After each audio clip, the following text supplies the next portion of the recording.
أعوذ بالله السميع العليم من الشيطان الرجيم من حمزه ونفخه ونفسه. بسم الله الرحمن الرحيم. ربي يسر ولا تعسر وتمم بالخير. ربي زدني علما. اشتروا بآيات الله ثمنا قليلا فصدوا عن سبيله إنهم ساء ما كانوا يعملون لا يرقبون في مؤمن إلا ولا ذمة وأولئك هم المعتدون.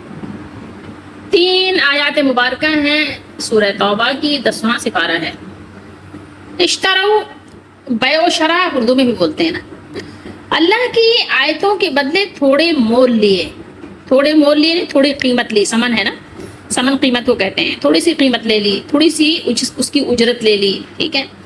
تو اس کی راہ سے روکا, ٹھیک ہے. اس اجرت کی وجہ سے, اس سمن قیمت کی وجہ سے لوگوں کو کیا کیا؟ اللہ تعالیٰ کے راستے سے روک دیا, قرآن و سنت سے روک دیا.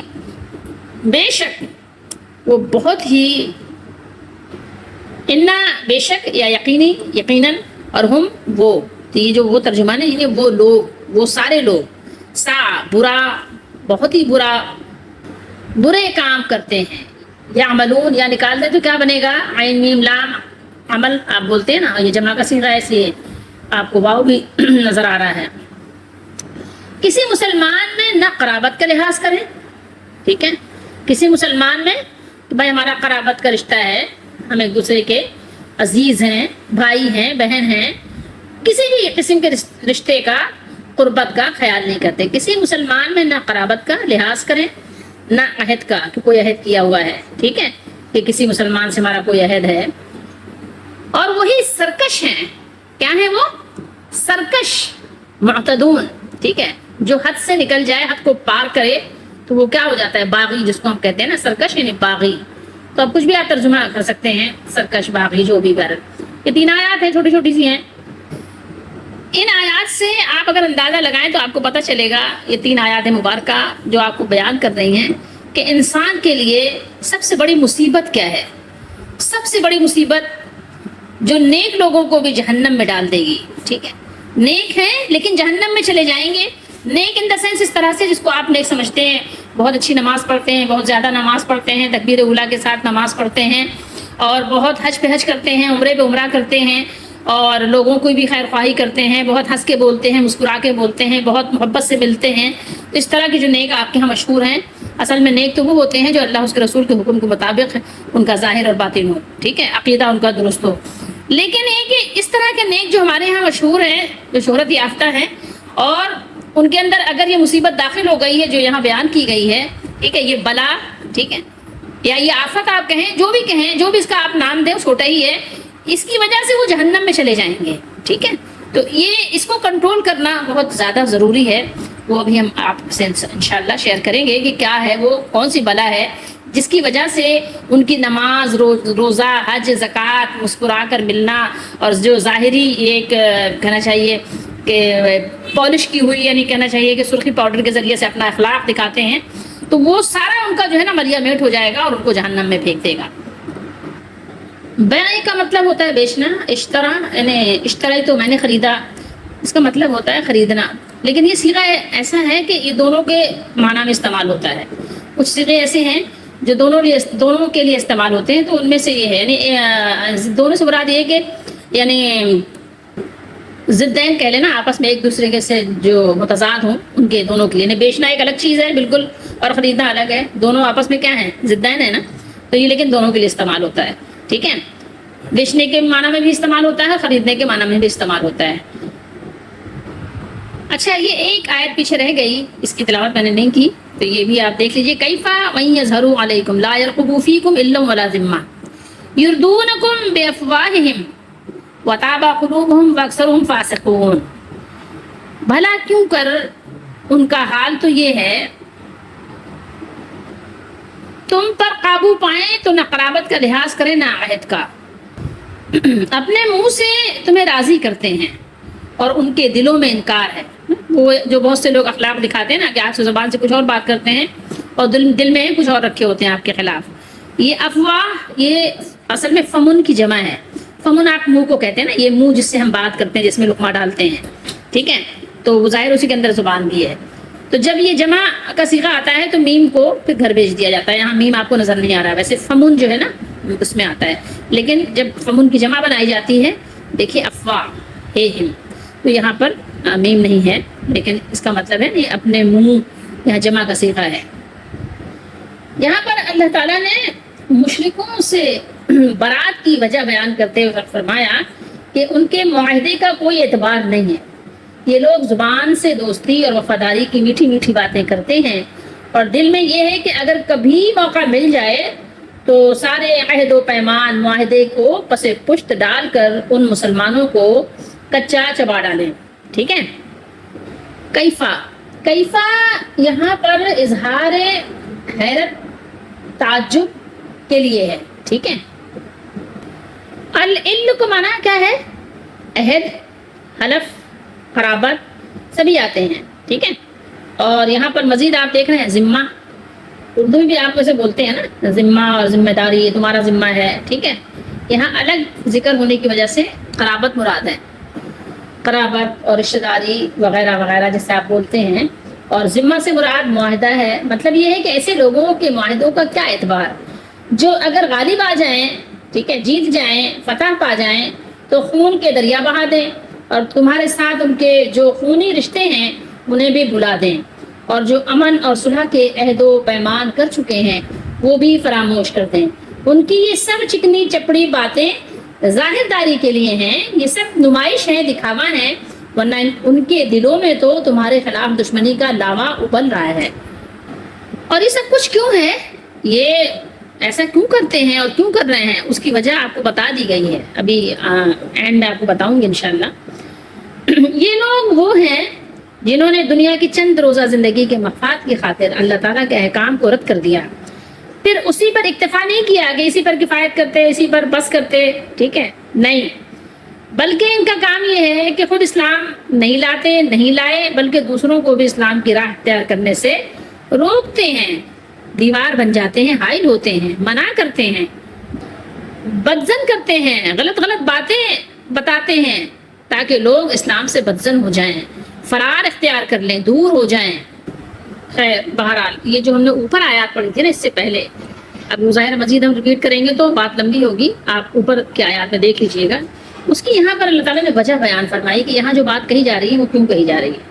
اللہ تعالیٰ نے مومنوں کو مشرکوں کی دشمنی اور ان سے بیزاری کی ترغیب دیتے ہوئے فرمایا ہے کہ وہ اس بات کے مستحق نہیں ہیں کہ ان سے عہد پورا کیا جائے, کیونکہ وہ اللہ تعالیٰ کے ساتھ شرک کرتے ہیں اور رسول اللہ صلی اللہ علیہ وآلہ وسلم کا انکار کرتے ہیں, اور اگر انہیں مسلمانوں پر غلبہ حاصل ہو جائے تو وہ انہیں ختم کرنے میں کوئی کسر اٹھا نہیں رکھتے اور کسی رشتے اور تعلق کا پاس نہیں کرتے.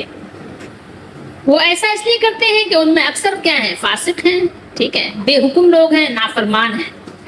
پھر یہاں اللہ تعالیٰ نے بیان فرمایا کہ انہوں نے اللہ کی آیات کو تھوڑی سی قیمت میں بیچا. ٹھیک ہے.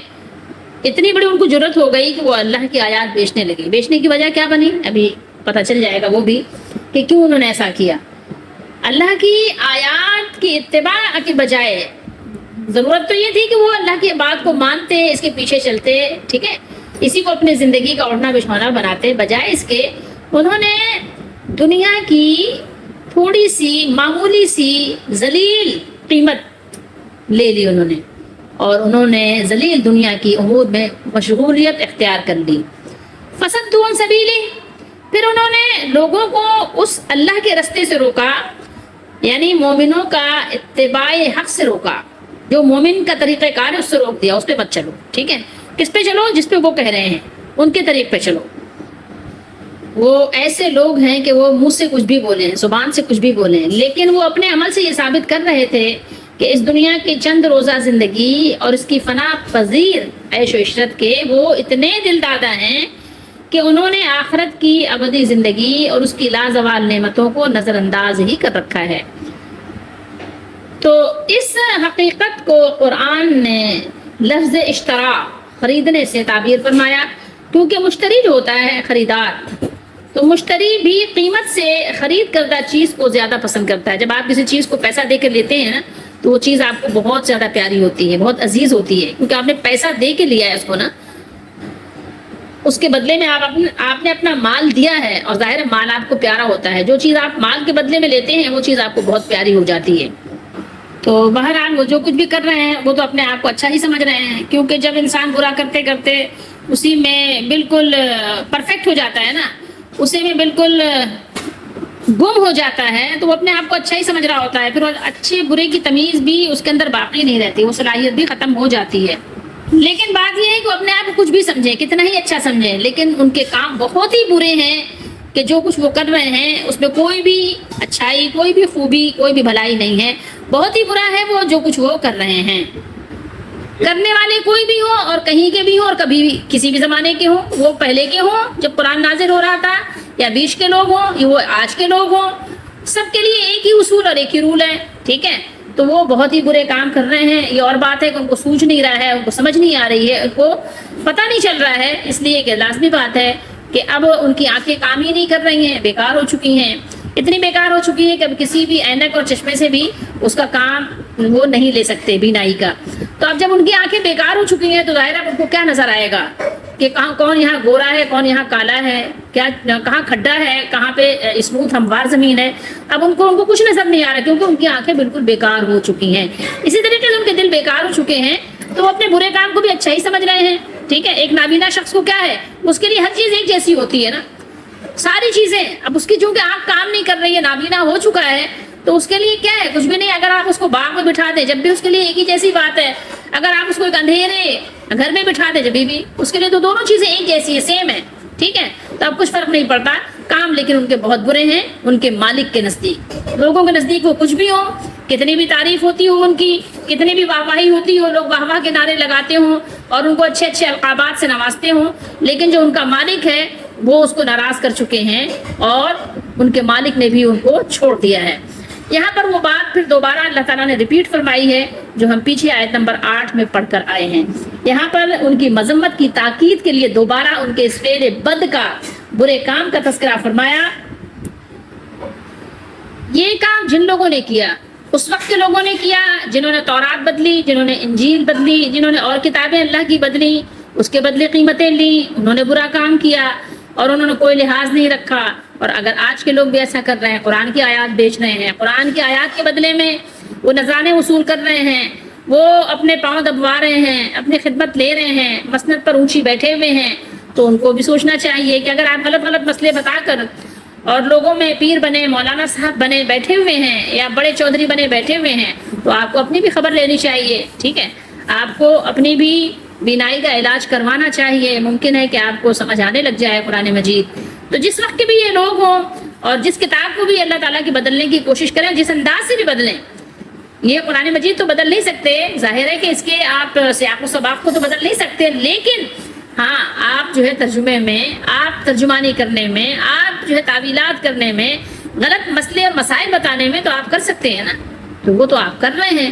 تو جو لوگ بھی کر رہے ہیں یہ بات ان کے لیے ہو رہی، جو نہیں کر رہے ہیں تو لازمی بات ہے وہ اپنے مالک کے نزدیک بہت پیارے ہیں اور وہ پیارے ہی رہیں گے۔ تو یہاں پر اللہ تعالیٰ نے یہ بات بیان فرما دی کہ کسی کے لیے میرے کوئی خاص طبقہ نہیں ہے کہ آپ کہیں گے نہیں خاص طبقہ ہے، جو بھی کرے گا وہ اس میں شامل ہے اور اس میں داخل ہے۔ وَأُولَٰئِكَ هُمُ الْمُعْتَدُونَ۔ سرکشی کرنا، بغاوت کرنا، یہ ان کی عادت بن چکی ہے اور ان کی طرف سے ہمیشہ زیادتی ہی ہوتی ہے۔ ان سے خیر خواہی کی امید رکھنا وہ عبث ہے۔ اللہ تعالیٰ ہم سب کو ایسے لوگوں سے بچائے اور ہمیں بھی اس طرح کی حرکات سے بچائے۔ کبھی بھی اپنے لیے دعا سے غافل نہیں ہونا چاہیے۔ جب بھی آپ قرآن مجید کی آیات تلاوت کریں اپنے لیے ضرور دعا کریں کہ اللہ تعالیٰ ہم سب کو اس طرح سے بری عادتوں سے بچائے اور یہ حرکات کرنے سے بھی بچائے، اور جو برے لوگوں کی بری باتوں کو اللہ نے بیان کیا ہے ہم سب کو ان برائیوں سے بچائے، ان کی پرشائیوں سے بھی بچائے، آمین۔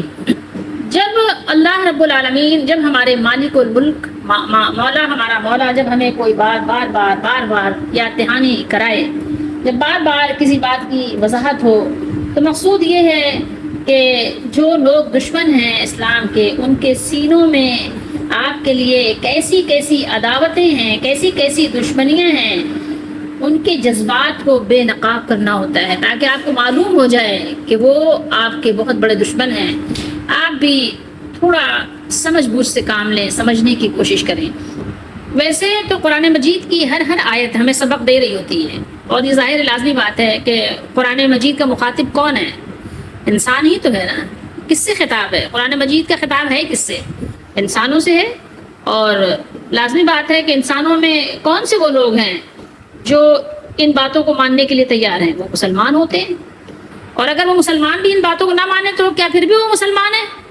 تو پھر تو یہ ظاہر ہے خوش فہمی اور خام خیالی کے علاوہ اور کیا ہو سکتا ہے؟ خیالی پلاؤ تو پکانے کو آپ کچھ بھی پکائیں، لیکن وہ ظاہر ہے خیال میں ہی پکاتے ہیں اور خیال میں ہی کھا لیتے ہیں. یہاں پر دیکھیے کہ ان آیات میں جو بیان کیا گیا ہے وہاں دیکھ کر آپ اپنا سبق لیں کہ ان غدار مشرکین کی غداری کی علت، ان کے مرض کا سبب بیان فرما کر ان کو بھی ایک ہدایت نامہ دے دیا. ٹھیک ہے کہ یہ ہے، دیکھ لو تمہارے پاس، تمہارے سامنے، کہ اگر یہ تم غور کرو گے اور اگر غور کریں تو اپنی اصلاح کرنے کی کوشش کر سکتے ہیں اور اپنی اصلاح یہ کر لیں. اور عام مسلمانوں کو بھی، ہم جیسے لوگوں کو بھی تنبیہ کر دی گئی، متنبہ کر دیا کہ جس سبب سے یہ لوگ غدر اور خیانت میں مبتلا ہوئے، اس سبب سے تم لوگ پورے طور پر کیا کرنا؟ احتیاط کرنا، پرہیز کرنا، اور پرہیز کو، احتیاط کو، بچاؤ کو اپنا شعار بنا لینا. اور وہ سبب ہے کیا؟ وہ سبب ہے حب دنیا، حب مال، دنیا کے مال و متاع، دنیا کی لالچ، دنیا کی محبت. یہی وہ چیز ہے جس نے ان لوگوں کو اندھا بنا دیا تھا، اندھا کر دیا تھا، نابینا کر دیا تھا. یہی وہ چیز ہے جو آج کے نیک لوگوں کو جس نے نابینا بنا دیا ہے. اور یہی وہ سبب ہے، یہی وہ مرض ہے جس کی وجہ سے نیک لوگ، جن کو میں اور آپ نیک سمجھتے ہیں، وہ بھی دوزخ میں چلے جائیں گے، جنت میں نہیں جا سکیں گے. کیونکہ اللہ کا وعدہ نیکوں کے ساتھ ہے. اور کون سے وہ نیک ہیں؟ وہ نیک ہیں جو قرآن پر عمل کرتے ہیں، قرآن کے مطابق اپنی زندگی کو ڈھالتے ہیں. تو تھوڑے سے پیسوں کے بدلے میں وہ اللہ کی آیات کو بیچتے نہیں ہیں، وہ غلط مسئلے، غلط مسائل نہیں بتاتے لوگوں سے. ٹھیک ہے، وہ کہتے ہیں کہ مجھے کچھ ملے نہ ملے، بات ٹھیک اور سیدھی اور سادے انداز میں لوگوں تک پہنچ جائے. ٹھیک ہے، اللہ کی آیات اور اپنے ایمان کو بیچنا آسان کام تھا. دنیا کی محبت ہے ایسی، مال کی محبت ہے ہی اتنی بری کہ لوگ اپنا کیا ایمان، کیا ہے ایمان بھی، عزت بھی، اپنا گھر بھی، اپنی یعنی ہر چیز وہ بیچ ڈالتے ہیں. آپ یقین کریں کہ ان کو اپنی عزت کی بھی کوئی پرواہ نہیں ہوتی کہ ان کے پیچھے لوگ ان کو کیسی باتیں کرتے ہیں، کیسا ان کا مذاق اڑاتے ہیں، تو ان کو اپنی عزت کی بھی کوئی پرواہ نہیں ہوتی. ٹھیک ہے، اور ان کا یہ کردار جو ہے وہ نہایت ہی برا ہے، نہایت ہی برا ہے. تھوڑا بہت نہیں ہے، ایک تو ہوتا ہے نا کچھ برائی، تھوڑی سی برائی، یعنی جو قابل اگنور ہوتی ہے نا، درگزر کر دو، چھوڑو بات، جانے دو، پردہ پوشی کرو، جو اسلام پردہ پوشی کا حکم دیتا ہے. بعض اوقات آپ دیکھیں گے کہ اسلام چھوٹی چھوٹی باتوں کو ایشو بنانے کے لیے منع کرتا ہے. کس چیز کا درس دیتا ہے؟ صبر کرو، درگزر کرو. یہ چھوٹی چھوٹی چیزیں ہیں، اگر آپ اس کو ایشو بنائیں گے اور آپ اس کو جو ہے لے کر کھڑے ہو جائیں گے، کیونکہ چھوٹے موٹے مسئلے مسائل تو ہوتے رہتے ہیں، چھوٹی چھوٹی بھول چوک تو ہوتی رہتی ہے، تو اسلام کہتا ہے اس کو پردہ ڈالو، اس سے آگے بڑھو. لیکن جب بڑی بڑی باتوں میں آپ اگر پردہ ڈالنے لگ جائے نا تو دنیا فساد سے بھر جائے گی. وہاں پر روکنا کہیں نہ کہیں تو ظاہر ہے آپ کو ایک اسٹیپ اٹھانا ہوتا ہے نا. اگر آپ نے وہ اسٹیپ نہیں اٹھایا تو پھر کیا ہوگا؟ پھر تو بہت مسئلہ ہو جائے گا. اس لیے چھوٹی چھوٹی باتوں کو اسلام کبھی بھی، ایک ہوتی ہے غلطی، ایک ہوتی ہے بھول چوک، ایک ہوتی ہے کم عقلی. کبھی انسان اس طرح کے معاملات کرتا رہتا ہے، کم عقلی سے کوئی غلطی ہو گئی، بھول ہو گئی، خطا ہو گئی، تو یہ ہو جاتا ہے کیونکہ انسان ہے اور یہ ہوتا رہتا ہے. ٹھیک ہے، زندگی کی کسی عمر میں بھی ہوتا رہتا ہے، بچپن سے لے کے جوانی بڑھاپے تک، مرتے دم تک یہ چیزیں ہوتی رہتی ہیں. اسی لیے اللہ نے توبہ رکھی ہے کہ توبہ کر لو، معافی مانگ لو. ایک ہوتا ہے ارادے کے ساتھ، پلاننگ کے ساتھ یہ کام کرنا کہ ہم نے کرنا ہی غلط ہے، نیت میں فطور ہونا. ٹھیک ہے، اور پھر لوگوں کو نقصان پہنچانا کسی بھی طریقے سے، لوگوں کو ٹینشن میں، اذیت میں، اور وہ کیا کہتے ہیں اردو میں تفکر. خواہ آپ نے کسی کو اذیت دی، اس کو فکر مند کر دیا. اچھا بھلا انسان اپنی زندگی گزار رہا ہے، آپ نے اس کو ایسی مصیبت میں ڈال دیا، ایسی پریشانی الجھن میں ڈال دیا کہ اس کی راتوں کی نیندیں اڑ گئیں، دن کا سکون چلا گیا. تو اب یہ چیزیں وہ نہیں ہوتی کہ جو قابل معافی ہیں. اگر آپ نے معاف کر دیا، اگر آپ نے کیا کیا، اگر آپ نے پردہ پوشی کی، اگلا پھر اسی میں اگلا پیسے گا. ظاہر ہے اس کی چکی تو چل رہی ہے نا، اب وہ تو پیس رہا ہے کسی نہ کسی کو، آپ سے جان چھوڑائے گا، آپ نے اپنا کیا کیا، آپ نے پردہ پوشی کی، آپ نے کہا خاموشی اختیار کر لی، اب اس کا جو ہے کوئی آگے مشن اس کا آگے بڑھا، اب کوئی اگلا ٹارگٹ ہے، کوئی اور نشانے پہ آیا، پھر اس کے بعد تو اس کی عادت خراب ہو جائے گی. اس لیے کہیں نہ کہیں فل اسٹاپ لگانا ہوتا ہے، روکنا ہوتا ہے.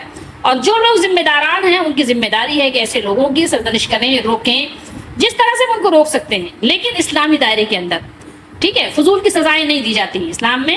جو جس جرم کی سزا ہے اس کو بس اتنی ہی سزا دی جائے گی. اسلام میں کوئی ایسی سزا نہیں ہے کہ عمر قید کر دو، پوری زندگی اس کو نہ سڑا دو، اس کو بچوں سے نہیں ملنے دو، اس کو قتل کر دو. جو جس چیز کی سزا ہے وہ اتنا ہی اس کو رکھو. فضول کی نہ اس کو اذیت دینی ہے، نہ فضول کی اس کو سزا دینی ہے. ٹھیک ہے، اور باقی لوگوں سے اپنا معاملہ آپ اگر سمجھتے ہیں کہ نہیں ہے تو آپ کم سے کم معاملہ رکھو. ٹھیک ہے، کم کھاؤ کم پہنو، کم سے کم معاملہ رکھو. لیکن اصل برائی کی جڑ جو ہے وہ کیا ہے؟ دنیا کی مال کی محبت ہے، جو بڑے بڑے لوگوں کو پاگل اور دیوانہ بنا دیتی ہے. ایسے دیوانے بن جاتے ہیں کہ کچھ بھی نہیں سمجھتے. تو بہرحال ہمیں یہاں پر اپنے لیے دعا کرنی چاہیے کہ اللہ تعالیٰ ہمیں ایسی دیوانگی سے بچائے اور ایسی مصیبت اور آفت سے بچائے جو ہمیں خسرت دنیا اور آخرت کے مطلب یعنی مترادف کر دے، کہ ہم جو ہے نہ دنیا کے رہیں نہ دین کے رہیں. ٹھیک ہے، دنیا میں بھی صرف مال ہی ہمارا مقصد ہو کے رہ جائے اور کچھ بھی نہیں، اور آخرت میں اللہ کو ناراض کر کے جہنم مقدر بن جائے اور کچھ بھی نہیں. تو بس اللہ تعالیٰ سے دعا کریں کہ اللہ تعالیٰ ہمیں بقدر ضرورت مال دے، اور بقدر ضرورت آپ کو مال کی محبت بھی کرنی ہے. کیوں؟ اس لیے کہ ظاہر ہے اگر آپ مال کو پسند نہیں کریں گے، محبت سے مراد یہاں پسند نہیں کریں گے، تو اس کی حفاظت بھی نہیں کریں گے. ٹھیک ہے، اس کو بچائیں گے بھی نہیں، تو پھر کیا ہوگا؟ آپ فقیر بن جائیں گے، پھر مانگنے کی نوبت آ جائے گی، اپنے لیے مانگیں گے، اپنے بچوں کے لیے مانگیں گے، وہ بھی ایک ذلت ہے. تو اس لیے اپنے مال کی حفاظت کرنا، صحیح طور پر صحیح طریقے سے وقت پر فیصلہ کرنا اور صحیح طریقے سے اپنے مال کی حفاظت کرنا قرآن نے حکم دیا ہے. سورہ نساء میں ہم پڑھ چکے ہیں کہ اپنے مال کو ضائع نہیں کرنا ہے، مال کو بیکار نہیں کرنا ہے، مال کو فضول نہیں اڑانا ہے. ہم سورہ بنی اسرائیل میں 15ویں سپارے میں یہ بھی پڑھیں گے کہ مال کو بے دریغ آپ کو ضائع نہیں کرنا، پھینکنا نہیں ہے. ٹھیک ہے، کسی فضول خرچی میں مال کو برباد نہیں کرنا ہے. تو مال کا یعنی ایک مفید استعمال قرآن نے بار بار بتایا ہے، اس کی حفاظت کا بھی آپ کو سبق دیا ہے. تو یعنی افراط و تفریط سے آپ نے اپنے آپ کو بچانا ہے، ایک بیلنس رکھنا ہے. تو مال کو پسند بھی کرنا ہے، مال کمانا بھی ہے. ٹھیک ہے، یہ ایسا بھی نہیں کہ ہاتھ میں ہاتھ رکھ کے بیٹھ جائیں کہ جناب وہ مال کی محبت تو پھر وہ ظاہر ہے آپ کو مریض بنا دے گی اور دیوانہ بنا دے گی. تو ایسا بھی نہیں ہے. ٹھیک ہے، مال کو پسند کرنا ہے، مال کمانا ہے، اور مال اپنے اوپر بھی بقدر ضرورت خرچ کرنا ہے، اپنے گھر والوں پہ بھی خرچ کرنا ہے، اور اللہ کی رضا کے راستے میں بھی خرچ کرنا ہے. لیکن مال کا دیوانہ، مال کے لیے پاگل نہیں بننا ہے. اللہ تعالیٰ ہم سب کو صحیح طور پر دین کو، قرآن کو، سنت کو سمجھنے کی توفیق دیں، اور اللہ تعالیٰ ہماری دستگیری فرمائے، ہماری مدد فرمائے، ہمیں قرآن و سنت کی سمجھنے کی توفیق عطا فرمائے.